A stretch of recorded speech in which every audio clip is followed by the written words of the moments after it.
What's going on, YouTube? Welcome back to From the Top Rope with Andrew Crawford. I'm your boy Andrew Crawford. Not the GOAT, but I look like a GOAT. Close enough, am I right? I think I'm right. Actually, scratch that. I am the GOAT. Let's be straight up. So tonight kicked off night one of what could be what is so far an incredible weekend of pro wrestling, despite a couple of bad things happening, which I'll get into. I'm not going to review Great American Bash because I'll be straight up, I watched All In. I will be going back to watch Great American Bash, so maybe I'll give like a small review during my Evolution review. Quick Saturday Night's main event review. Seth Rollins hurt his knee. Hope he's okay. LA Knight won.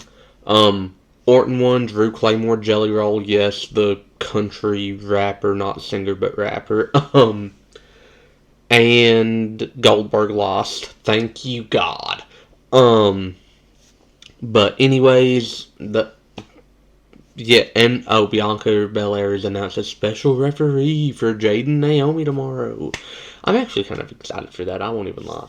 But anyways, this is my all-in 2025 review. I do very little AEW related stuff on my channel, not because I don't like AEW, but because I don't follow them as loyally as I do WWE. I have been following them for the past little build up to All In though, and I want to talk about it a little bit and share my thoughts.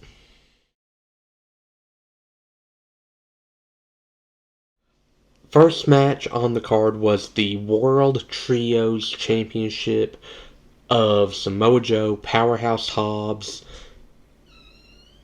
and I forgot the other guy's name, I won't lie, versus Cesaro, Claudio Castagnoli, whatever name you would like to give him, Wheeler Yuta, and Gabe Kidd out of New Japan. This match was... My friend pointed it out the best to me. Some of those first matches did not need to go 20 plus minutes. This is one of them, and it's not a knock on them, but it's... Not every match needs to be 20 minutes long and a barn burner. You can have your matches that kind of, they're not the best. But the match was still great. Like, I have no grievances. The Ops, as Samoa Joe and his little stable are called, retained the trios title after the match. Cesaro and the rest of the Death Riders beat down Joe, and they would end up taking Joe out with some sort of, like, they wrapped a chair around him and Cesaro hit it like a weird curb stomp thingy. It was really cool, really messed up, but I loved it. There's not a whole lot to discuss because, like, it felt like it just kind of all intertwined with the Mox and Hangman story, which seems to be the story that all the guys that have been getting main attention have sort of revolved around for the past little bit. I'm not knocking that. Like, that's actually really good, and it's getting a lot of people that deserve TV time, and that's a great thing. But yeah, I actually did thoroughly enjoy the match. Do I wish the Death Riders would have won? Not really, because there is no Pac, and I love Pac. And I do have a grievance with Wheeler Yuta eating the pin, though. I like Yuta. I think he's a dog. But anyways, let's get to the next match.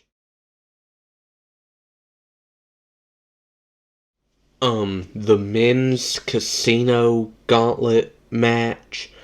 MJF, Sin Cara, the OG Sin Cara, one of the Briscoe brothers that's still alive, Juice Robinson, Roderick Strong. Like, it was a very loaded little, like, gauntlet. Gauntlet matches are always going to go long, and I'm not complaining about that. I love a good gauntlet match. The gauntlet match from 2017 that Seth wrestled for well over an hour is one of my favorite all-time matches, along with the Kofi Mania gauntlet matches we got. MJF winning is never the wrong choice for AEW, given that he is one of their main. He's one of their, like. He is to AEW what you could argue Spider Man is to Marvel. So important in its foundations, and I got a lot of love for MJF. I do think CM Punk was right. He's a less famous version of The Miz, but that's fine because The Miz is awesome. So is MJF. I love MJF. Um, I'm kind of anxious to see what all goes down. Like, maybe he wins the world title, and then the Hurt Syndicate turn on him. I'm interested to see where they go with this, but I am very glad to see MJF win. My secondary pick was not even in the match, which was a hopeful return for Edge. I will not call him Cope. I refuse. He is Edge. He is the GOAT, and he will be treated as such.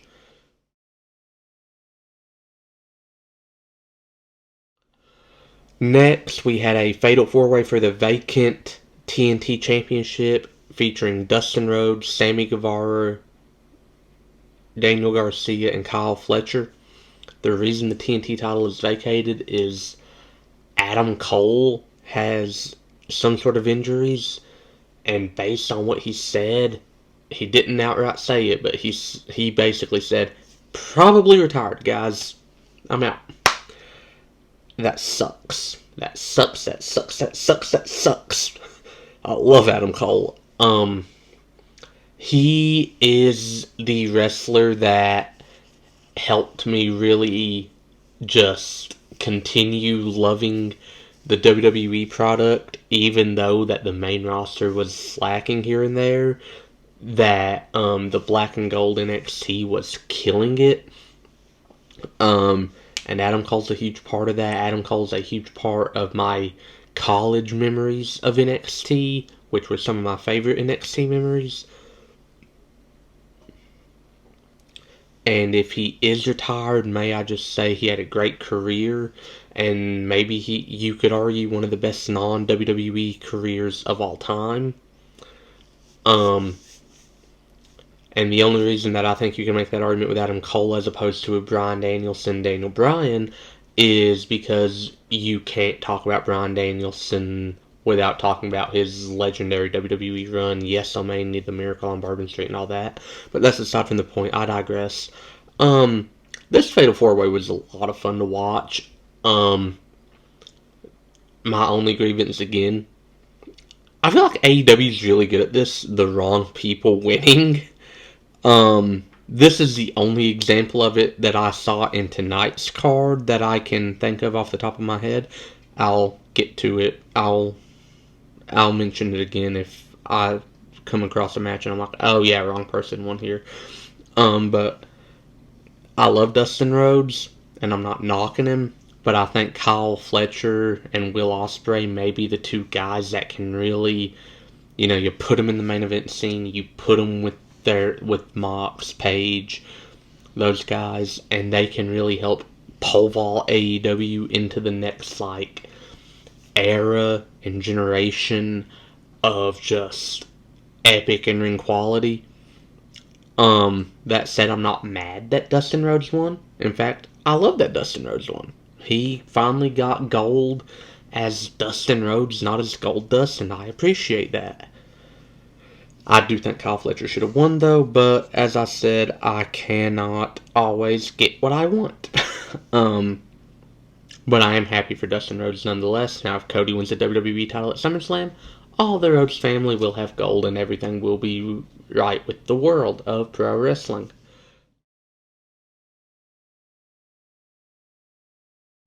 Swerve and Will Ospreay versus the Young Bucks. Not a Young Bucks guy, never been a Young Bucks guy. The things that people like to criticize the Usos for of using too many super kicks is the same crap that the Bucks do, but they do not get the chastisement for it, and it makes me really mad.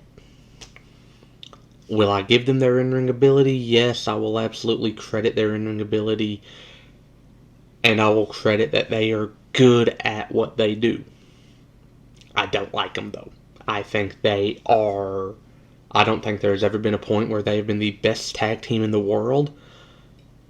Um, when you have had the Revival, DIY, a re-emerging Rollins and Ambrose, Rollins and Mox tag team, the Usos, the New Day, you have had so many great tag teams just in WWE alone that you could really be like, no, they're better. Um, and again, I'm not knocking them. I do think they're great. I do not like them. I do think they have a lot of qualities that are very overrated that cannot talk. But I digress. Osprey and Swerve won in a fantastic match. Like I said, terrific. Um, and the move they did that was sort of like a weird like Swerve's finisher and a hidden blade combo was immaculate.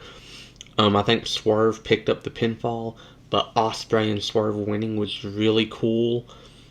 Um, I do kind of wonder where Osprey and Swerve go from here but I'll talk about that a little later. But Osprey and Swerve won. Very happy about that. For me, anytime the Young Bucks lose, it's a great day, and the Young Bucks lost. Woo! Next match. The women's gauntlet match for the women's title match. If I'm being straight up, I'm shocked that Athena, who was formerly Ember Moon in WWE, won. I'm not mad about it because I love her, but like, I figured it'd be like Chris Statlander probably. I am but like I said, I'm lit that Athena won. I think she's great. Um, I'm thankful that she will be facing Toni Storm because it's going to be a really cool story of two women that weren't treated properly on WWE's main roster having a banger. When if it had been Mercedes Moné, it would have been Ember Moon treated poorly by the main roster. Sasha Banks threw a hissy fit because she was booked to lose a match, one match. And I get it, you shouldn't. The women's tag champion shouldn't lose to a non-tag team, but still, she threw a hissy fit and stormed out. And anyways, that's aside from the point. Um, I think Athena and Toni Storm will kill it together in the ring, and I'm very excited for their women's title match at whatever pay-per-view it will happen.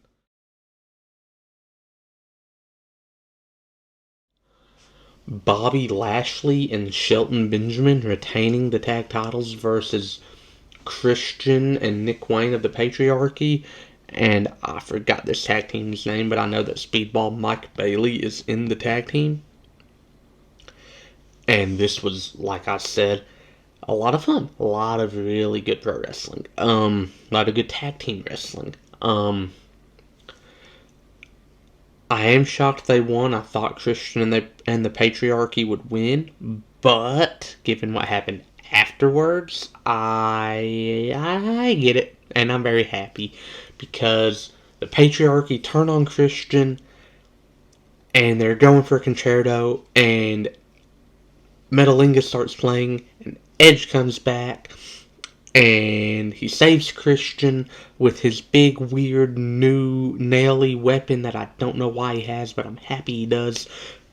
And instead of saying go F yourself like he did in his debut to Christian, he said go find yourself.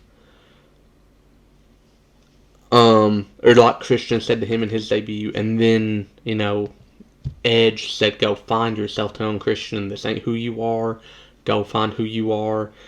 I think it's kind of setting up a potential tag team run for the two, in which hopefully they win the tag titles, because then I'll post like two pictures and it'll be Edge and Christian in 2000 with tag team gold, Edge and Christian in 2025 with tag team gold. And I would be really happy because the GOAT would add another title to his resume, and Christian would also get more love. And I love when Christian gets love because Christian is wonderful. They're both wonderful.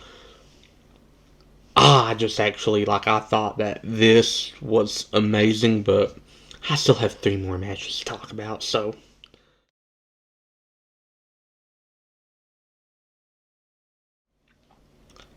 Mercedes Moné and Toni Storm. Like I said, so glad Toni Storm won.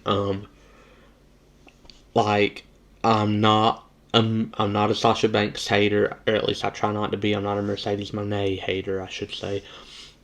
But it's just she is very quick to badmouth the company that literally made her,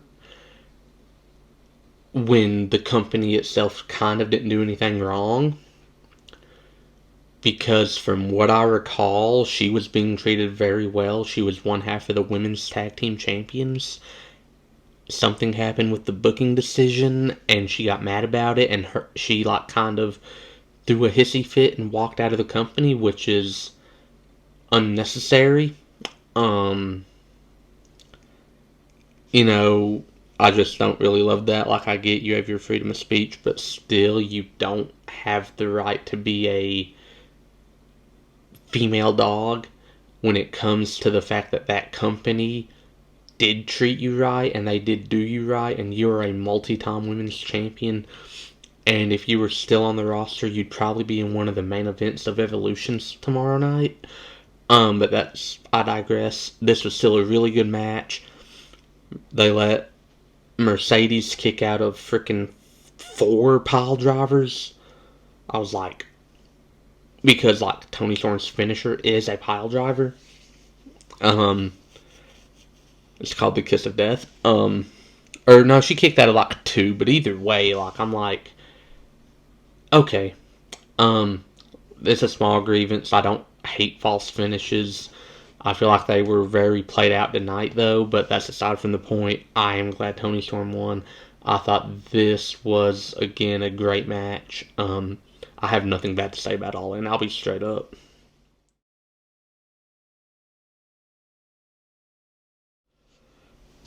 Kenny Omega versus Kazuchika Okada. Um, this is the 4th time they've wrestled. The first 3 times are some of the best in-ring work I've ever seen. This was close to a decade ago, though. Okada and Omega did still have a good match, and obviously it was less than what I expected because of Okada and Omega having such a lucrative history together in New Japan and having those iconic matches. They spent over 200 minutes in the ring together in 3 matches. This one felt a lot shorter. It felt very clunky towards the end. I'm not like, this is definitely the weakest of their 4 matches together, but that's not saying much because, like I said, they've had amazing matches the last 3 times. Okada did win, which I thought wrong decision. I think Omega should have been the first because this is a new championship that's carrying the lineage of already 2 titles, but still to establish the new title that is representing the 2, I feel like having your one of your top 3 most established names to win it would have been amazing for its credibility. I'm not mad that Okada won, but I do feel Omega was a better booking choice. But I don't know the business as well as I like to think I do. No one does. I'm not knocking myself. I'm knocking every wrestling fan that claims they know the business when they're just a fan and they have never set foot in the business. Me included, my best friend, his uncle, anyone that claims to be a wrestling fan, none of us truly know the business the way we say we do because we have never been in that environment of booking decisions and all that jazz. Um so I'm just gonna leave it at, personally I think Omega should have won. But like I said, who am I?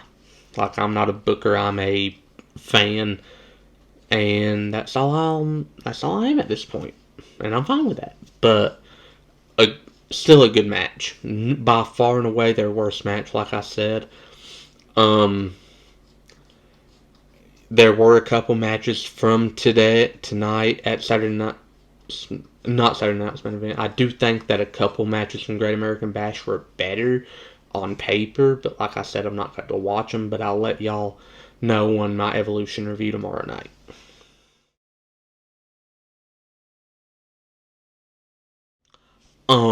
Mox and Adam Page in a Texas Death Match, which also became kind of like a last man standing type ordeal, but it ended in a submission, and I was like, okay.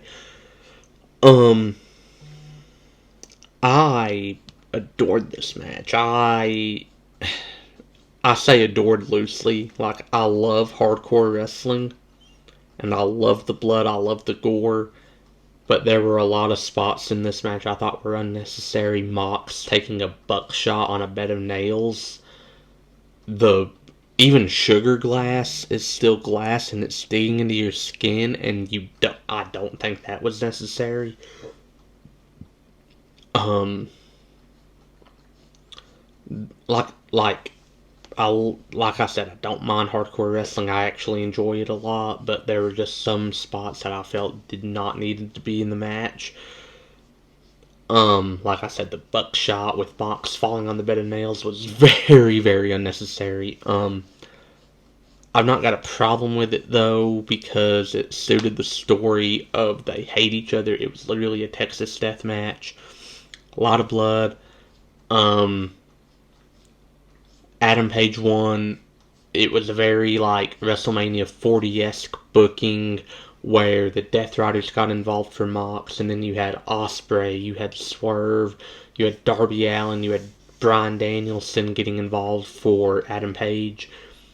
And it was so much fun to watch. Well, Adam Page was by far and away the right winner. I'm not knocking that.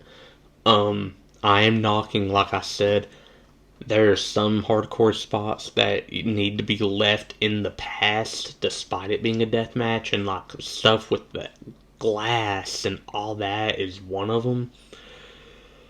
Not knocking an incredible match. It was an incredible night of pro wrestling. Um, like I said, I got a lot more respect for hardcore wrestling than I do love for it because that is insane stuff to do to yourself. Um, very happy to actually get to see the AEW World Title, given that it's been locked in a briefcase for a year. Um, it was a very good match, very good show. My overall thoughts on the show were there are only two booking decisions I disagree with, but it's like I said, who am I? I'm a fan. I'm not a booker. I'm not on a creative team of any sort of promotion. Um, and I don't know half of what I think I do about the behind the cameras aspects of the business, including booking decisions, and no one does. No fan knows half of what they think they do about what goes on behind the scenes of pro wrestling, me included. Um, but like either way, it was a very good show, very strong showing from everyone tonight. Um, mad props to like that was a very fun show to watch. Um, I do follow AEW. I don't follow it as religiously as I do WWE, but I do still follow it. I do still watch it. Um, One more thing I will say is there were a lot of matches where the crowd seemed dead, which made it suffer from WrestleMania 35 syndrome of too long, bro. The official show, like pay per view, started at 3 and did not end till almost 9. That is an additional 2 to 3 hours from your typical pay per views. And I'm not bashing it again, but like I am saying, too long. You know, I'm not, like I said, it was still fun to watch, amazing card, great matches. I do thoroughly think it did suffer from WrestleMania 35 syndrome because there was a lot of spots where the crowd should have been on their feet, but they seemed very dead. Um, it's not a bad thing. It's not a good thing, but it's not a bad thing. Um, don't mean the show wasn't good, just means that it was too long, and that's fine. WrestleMania 35 is amazing. Too long. Same here. Amazing. Too long.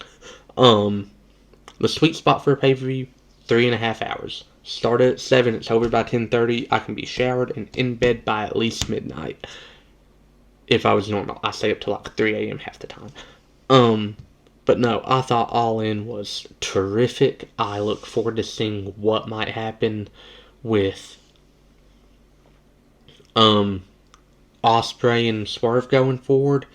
I look forward to seeing who Hangman's first challenger is. I'm pretty sure it's MJF where he won the Casino Gauntlet, and then it'll be like Swerve or Osprey, and I'll be fine with that because they are all three fantastic. But all in all, I give All In a like 7.5. No, that's too much. That's insane. I'm gonna give it like an 8.